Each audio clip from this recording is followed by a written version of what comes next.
ঈদকে সামনে রেখে অবশেষে প্রকাশ পেল বহুল প্রতীক্ষিত cinema Prince once upon a time in ঢাকার টিজার। বৃহস্পতিবার দুপুরে প্রকাশিত প্রি ব্লাস্ট ঘিরে শুরু থেকেই ছিল ভক্তদের তুমুল আগ্রহ, কারণ এতে আছেন ঢাকাই সিনেমার মেগাস্টার শাকিব খান। টিজার প্রকাশের পর প্রথম কয়েক মিনিটেই সোশ্যাল মিডিয়ায় ছড়িয়ে পড়ে উত্তেজনা। অনেক ভক্তই উচ্ছ্বাস প্রকাশ করেন। শাকিব খানের নতুন লুক অসাধারণ।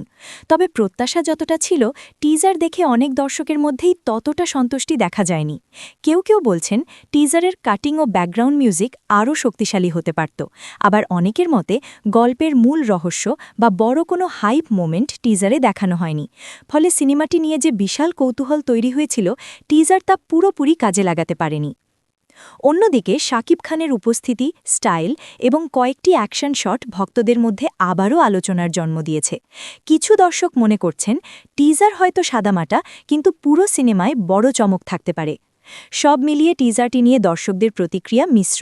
কেউ প্রশংসা করছেন কাস্টিং ও লুকের, আবার কেউ হতাশ টিজারের উপস্থাপনায়। তবে একটি বিষয় স্পষ্ট, Prince once upon a time in Dhaka এখনই দর্শকদের আলোচনার কেন্দ্রবিন্দুতে। আর সেই আলোচনা থেকেই বোঝা যাচ্ছে সিনেমাটি মুক্তির দিন হলে কী হয় তা দেখার জন্য অপেক্ষা করছেন সবাই। আইগ্লিত পপকর্ন।